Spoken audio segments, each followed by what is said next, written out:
जय माँ पीताम्बरा, जय श्री महाकाल। भक्तजनों, आज आप माँ भगवती श्री ब्रह्मास्त्र विद्या के दर्शन कर पा रहे हैं सिवनी मध्य प्रदेश से। भक्तजनों, श्री पीताम्बरा माँ बगलामुखी साधना, पूजन, आराधना और महाविद्याओं की पूजन, आराधना, साधना विधि मैं आपको पिछली 8वीं वीडियो यानी 8वें भाग तक बता चुकी हूँ कि ब्रह्मास्त्र विद्या की आराधना, महाविद्याओं की आराधना प्रारंभ करने के लिए आपको सर्वप्रथम सद्गुरु का मार्ग अपनाना पड़ता है। ऋषिकुल परंपरा के आधार पर आप ईश्वर की भक्ति करते हैं तो आपके सर्व कार्य, सर्व मनोरथ पूर्ण होते हैं। भक्तजनों, महाविद्या और श्री ब्रह्मास्त्र विद्या की आराधना करने के लिए कौन कौन सी सामग्रियां लगती हैं, जाप माला में कौन कौन सी माला से आप श्री ब्रह्मास्त्र विद्या और महाविद्याओं की आराधना जप कर सकते हैं, और जप में त्रुटियां हो तो किस प्रकार उसका सुधार किया जाए, और जाप के बाद माँ भगवती का दशांश हवन किस प्रकार किया जाता है, यह संपूर्ण विधि मैंने आपको अब से पिछली 8वीं वीडियो यानी 8वें भाग तक मैं बता चुकी हूँ। और आज का हमारा बहुत ही सुंदर और बहुत ही महत्वपूर्ण प्रसंग है, और वह प्रसंग है श्री ब्रह्मास्त्र विद्या और महाविद्याओं के अनुष्ठान के पश्चात माँ श्री ब्रह्मास्त्र विद्या और महाविद्याओं से और श्री बाबा महाकाल जी से किस प्रकार क्षमा याचना प्रार्थना करनी चाहिए। आज का हमारा यही दिव्य प्रसंग है। भक्तजनों, आपके द्वारा किए गए अनुष्ठान के पश्चात आपको हवन के बाद श्री ब्रह्मास्त्र विद्या और बाबा भोलेनाथ से क्षमा प्रार्थना करनी ही होती है, क्योंकि आपने जो अनुष्ठान किया है उसमें हो सकता है कई प्रकार की त्रुटियां भी हुई होंगी। उन सभी त्रुटियों से मुक्ति पाने हेतु माँ भगवती से और बाबा भोलेनाथ से आपको क्षमा याचना करना होता है। आप किसी भी देवी देवताओं की आराधना करिए, अगर भगवान शिव की आराधना नहीं की है तो आपका पूरा यज्ञ अनुष्ठान निष्फल माना जाता है।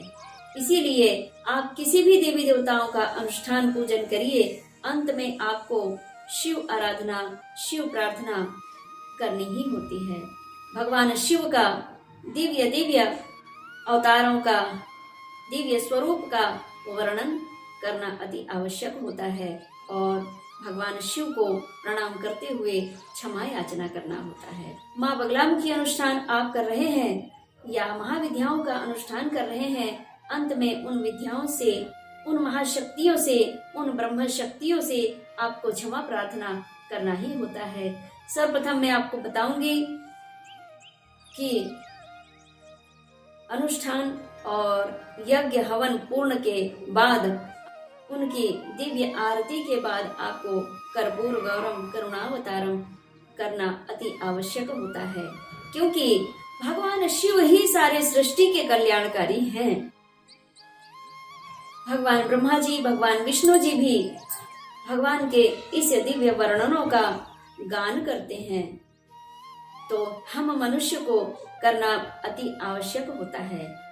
तो भक्तजनों, क्या है कर्पूर गौरम का गूढ़ रहस्य, यही विषय पर आज हम 9वीं वीडियो में चर्चा करने जा रहे हैं, यानी 9वें भाग में आपके साथ चर्चा करने जा रहे हैं, और यह विषय को आपको सुनना अति आवश्यक है। भगवान शिव की हम स्तुति करते हैं, हम सब मिलकर के भगवान शिव की स्तुति करते हैं।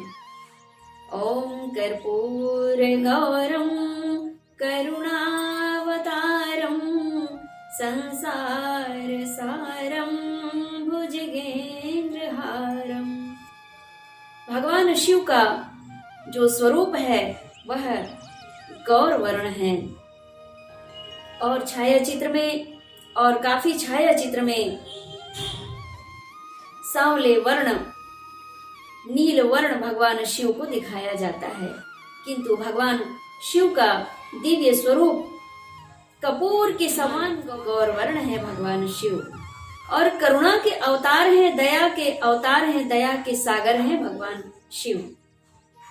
इसलिए हम कहते हैं कर्पूर गौरम करुणावतारम संसार सारम भुजगेंद्रहारम। भगवान शिव के गले में दिव्य भुजंगों का हार डला हुआ है। ऐसी दिव्य विभूति को संपूर्ण देव समाज, दानव समाज, मानव मात्र, संपूर्ण प्राणी मात्र भगवान शिव की दिव्य आराधना करते हैं, और भगवान शिव अपने भक्तों के, संतों के, ऋषि मुनि महात्माओं के हृदय में ही निवास करने लगते हैं। सदा वसंतम हृदयाल बिंदे भवम भवानी सहितम नमामि। हम सब मिलकर के भगवान की स्तुति करते हैं, कहते हैं हे भगवान सदा वसंतम हृदयाल बिंदे, सदा संतों के हृदय में माँ उमा भवानी सहित निवास करने वाले हे पार ब्रह्म परमेश्वर, हम आपको प्रणाम नमन करते हैं। और भगवान शिव के गले में भुजंगों का हार शोभायमान हो रहा है,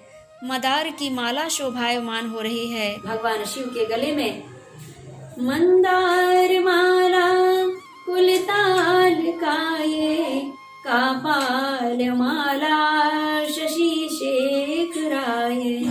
भगवान शिव के गले में मदार की माला डली हुई है, कपालों की माला डली हुई है, और भाल में शशि शोभायमान हो रहे हैं। यानी भगवान शिव का यह दिव्य विराट स्वरूप शशि शेखराय भगवान शिव के शीश पर, उनकी जटाओं पर, उनके मस्तिष्क पर भगवान श्री चंद्रदेव विद्यमान हो रहे हैं।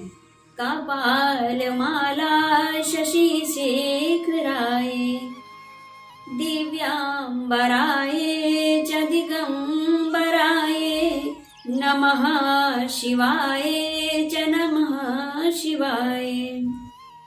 भगवान शिव का पूर्ण स्वरूप इतना दिव्य शोभायमान हो रहा है। दिगंबर स्वरूप में भगवान शिव अद्भुत दिव्य शोभायमान हो रहे हैं। हे भगवान शिव, और अर्धनारीश्वर स्वरूप भी आप हमें दिख रहे हैं, और माता पार्वती जी सहित आपको हम नमः शिवाय च नमः शिवाय, आपको हम बार बार कोटिशः प्रणाम नमन करते हैं भगवान।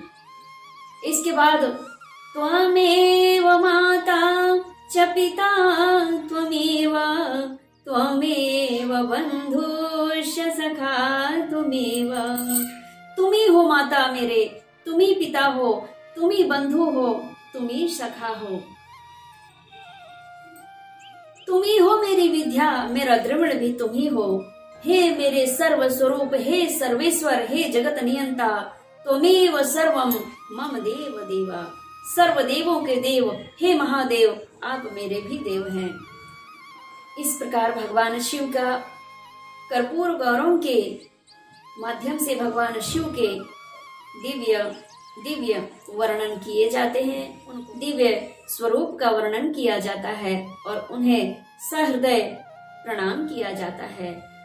अगर पुरुष वर्ग हैं तो भगवान शिव को दंडवत प्रणाम करें, अगर नारी शक्ति है तो उन्हें हृदय से 10 अंगुलियों को जोड़ते हुए और नतमस्तक होकर के प्रणाम करें।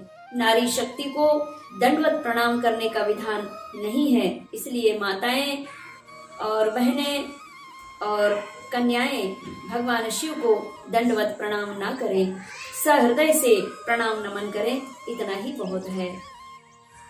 इस प्रकार भगवान शिव की स्तुति करके यज्ञ को पूर्ण किया जाता है, और इस यज्ञ में और इस कर्पूर गौरव में अगर किसी प्रकार की गलती हो गई होगी, त्रुटियां हो गई होंगी, तो भगवान शिव और माँ भगवती श्री ब्रह्मास्त्र विद्या क्षमा करें। सनातन धर्म प्रिय भक्तजनों, तो आज 9वें भाग में यानी हमारे 9वें वीडियो में आपको बताया गया कि संपूर्ण पूजन अनुष्ठान के पश्चात अंतिम प्रार्थना भगवान शिव की ही क्यों की जाती है, और संपूर्ण पूजन के पश्चात कर्पूर गौरम करुणावतारम क्यों कहा जाता है और इस दिव्य मंत्र में किन देवता की आराधना होती है और क्यों की जाती है। कर्पूर गौरम करुणावतारम का पूर्ण भावार्थ क्या है, यह हमारे इस 9वीं वीडियो में आपको समझाया गया।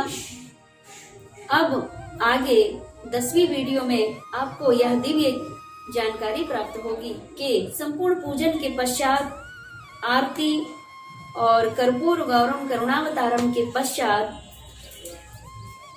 क्षमा प्रार्थना, क्षमा याचना किस प्रकार की जाती है, किस मंत्र से की जाती है और क्यों की जाती है। यह बहुत ही रहस्यमय गूढ़ रहस्य छिपा हुआ है। इस प्रसंग में आप हमारी अगली 10वीं वीडियो यानी 10वां भाग यानी 10 महाविद्याओं और श्री ब्रह्मास्त्र विद्या की दिव्य आराधना के पश्चात लास्ट में अंत में क्षमा प्रार्थना किस प्रकार की जाती है। आपने भाग 1 से लेकर के आज भाग 9 तक संपूर्ण वीडियो को लगातार देखा है, तो इन सभी 9 वीडियो को देखने का पूर्ण रहस्य आपको 10वें नंबर के वीडियो में प्राप्त होगा। तो आप आने वाले 10वें वीडियो को अवश्य देखें, जानें, समझें, फिर मनन करके, चिंतन करके, हृदय बीज उतार करके फिर अपने इष्ट देवी देवता की आराधना करें तो आपको पूर्ण फल प्राप्त होगा।